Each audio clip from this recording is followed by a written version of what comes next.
دوستو جنگ احد میں جب نبی پاک صلی اللہ علیہ وآلہ وسلم کے شیر چچا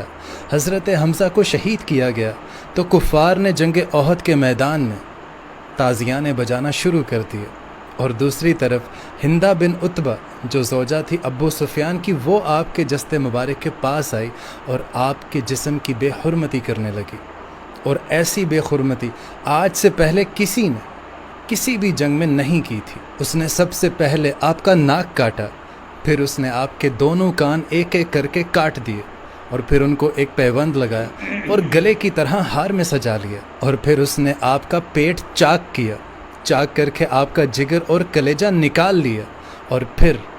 جگر کو ہندہ نے چبانا شروع کیا اور خوشی سے جھومتے ہوئے یہ اشعار پڑھنے لگی کہ ہم نے تم سے یوم بدر کا بدلہ لے لیا ہے، ایک جنگ کے بعد دوسری جنگ کے شعلے تو بھڑکتے ہی ہیں، اور مجھے اپنے باپ عتبہ کے قتل پر، بھائی ولید کے قتل پر، اور چچا شیبہ اور بیٹے بکر کی جدائی پر صبر نہیں آتا تھا، لیکن آج میرا دل مطمئن ہو گیا ہے۔ اے واشی، تو نے میرے غم دور کر دیے ہیں، تو نے میرے دکھوں کا مداوع کر دیا ہے، اور اے واشی، تیرے احسان کا شکر ساری زندگی میری عمر پر واجب رہے گا، اور میں ساری زندگی تیرے اس احسان کا شکر گزار رہوں گی۔ اور دوستو آپ کو بتاتا چلوں کہ جو کچھ اس عورت نے حضرت حمزہ کے جسد مبارک کے ساتھ کیا، آج سے پہلے تاریخ میں کبھی بھی عرب کی کسی بھی جنگوں میں کسی کے ساتھ بھی ایسا نہیں کیا گیا تھا۔ یہ سب سے بڑی مثال تھی بغض، حسد اور کینہ کی، جو اس عورت نے حضرت حمزہ کے جسد مبارک کے ساتھ کی۔ اور دوستو جب جنگ ختم ہوئی تو نبی کریم صلی اللہ علیہ وآلہ وسلم کو یہ خبر دی گئی کہ آپ کے پیارے چچا جان شہید ہو گئے ہیں۔ آپ تشریف لائے تو دیکھا کہ چچا کی لاش کے ٹکڑے میدان میں بکھرے پڑے ہیں۔ آپ صلی اللہ علیہ وآلہ وسلم کی آنکھوں سے آنسو چھم چھم برسنا شروع ہوئے، اور غموں کے آنسوؤں کی ایسی جھڑی لگی کہ آپ کے ساتھ ساتھ تمام صحابہ اکرام بھی رونے لگے۔ آپ نے اپنے چچا کے ٹکڑے اکٹھے کرنے کا حکم دیا، اور پھر دوستو نبی پاک صلی اللہ علیہ وآلہ وسلم نے اپنے پیارے چچا جان کے جسد مبارک سے مخاطب ہو کر فرمایا کہ اللہ کی رحمت تمہارے اوپر سایہ فگن ہو۔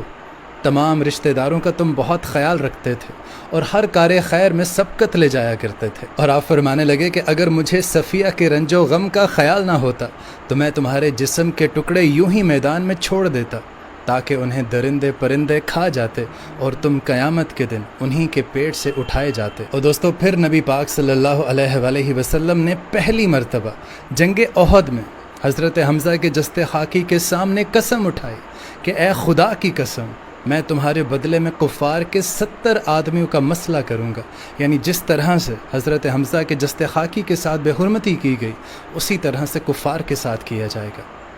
ذرا اندازہ کیجیے کہ نبی پاک صلی اللہ علیہ وآلہ وسلم رحمت العالمین ہیں، وہ قسم کھا رہے ہیں کہ کفار کے 70 آدمیوں کی لاشوں کا حال بالکل ایسا ہی کریں گے۔ اور دوستو پھر نبی پاک صلی اللہ علیہ وآلہ وسلم کے اسی ارادے پر اللہ تعالیٰ نے آپ صلی اللہ علیہ وآلہ وسلم پر وحی نازل فرمائی اور ارشاد فرمایا کہ اگر تم سزا دو تو ویسی ہی سزا دو جیسی تمہیں اذیت پہنچائی گئی ہو، لیکن اگر تم صبر کرتے ہو تو بلا شبہ صبر کرنے والوں کے لیے صبر بہت اچھا ہے، اور تم صبر کرو، اور تمہارا صبر کرنا خاص اللہ کی ہی توفیق سے ہے۔ اور دوستو اس آیت کے نزول کے بعد نبی پاک صلی اللہ علیہ وآلہ وسلم نے اپنا ارادہ ترک کر دیا، اور جو قسم آپ نے اٹھائی تھی اس کا آپ نے کفارہ ادا کر دیا۔ اور دوستو صرف یہی نہیں، نبی پاک صلی اللہ علیہ وآلہ وسلم نے وہاں پر موجود تمام صحابہ اکرام سے سختی سے منع فرمایا، سختی سے ارشاد فرمایا کہ جنگ میں کسی بھی شخص کے لاش کے ٹکڑے ہرگز نہیں کیے جائیں گے،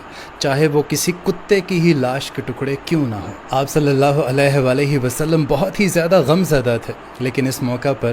آپ صلی اللہ علیہ وآلہ وسلم کو اللہ تعالیٰ نے بہت ہی ہمت اور حوصلہ دیا تھا۔ آپ صلی اللہ علیہ وآلہ وسلم نے فرمایا کہ حضرت جبریل امین نے مجھے یہ خوشخبری سنائی ہے کہ حضرت حمزہ بن عبد المطلب کو 7 آسمانوں پر جنت الفردوس میں اللہ تعالیٰ نے اس کو رسول اللہ صلی اللہ علیہ وآلہ وسلم کا شعر لکھ دیا گیا ہے۔ اور دوستو حضرت صفیہ حضرت حمزہ کی بہن تھی، جب انہوں نے جنگ کی خبر سنی تو وہ مدینہ سے جنگ احد کی طرف روانہ ہوئے،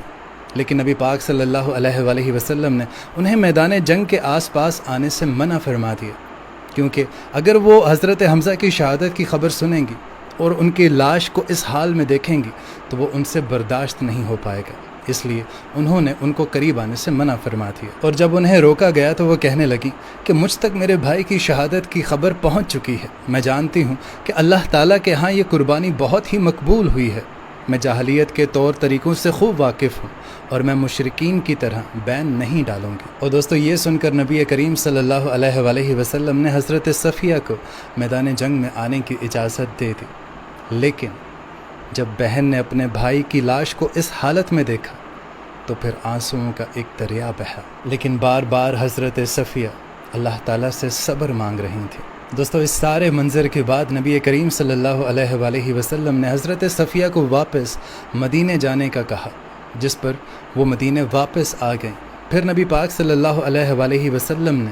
حضرت حمزہ رضی اللہ تعالیٰ عنہ کے جسم کے ٹکڑوں کو اکٹھا کر کے کفن پہنا کر جنازے کے لیے رکھ دیا۔ اور دوستو پھر جب جنازے پڑھائے گئے تو اس کے متعلق ہمارے پاس دو روایات ملتی ہیں۔ پہلی روایت کے مطابق نبی کریم صلی اللہ علیہ وآلہ وسلم نے سب سے پہلے اپنے چچا کا جنازہ پڑھایا، اس کے بعد ایک ایک کر کے تمام صحابہ اکرام جو شہید ہوئے تھے ان کے جسد مبارک کو سامنے رکھ کر آپ نے جنازے پڑھائے گئے، لیکن حضرت حمزہ کا جسم مبارک سامنے سے نبی کریم صلی اللہ علیہ وآلہ وسلم نے نہیں اٹھانے دیا۔ اب چونکہ حضرت حمزہ کو ملا کر کل 70 شہید ہوئے تھے، تو اس طرح حضرت حمزہ کی 70 بار نماز جنازہ پڑھائی گئی۔ اور دوستو ایک دوسری حدیث میں آتا ہے کہ غزوہ احد کے روز شہداء کو نبی کریم صلی اللہ علیہ وآلہ وسلم کے پاس لایا گیا۔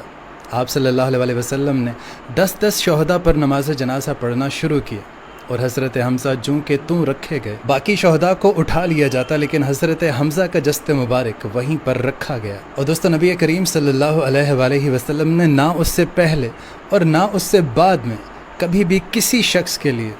2 بار نماز جنازہ نہیں پڑھائی گئی۔ یہ اعزاز صرف حضرت حمزہ کے حصے میں آیا،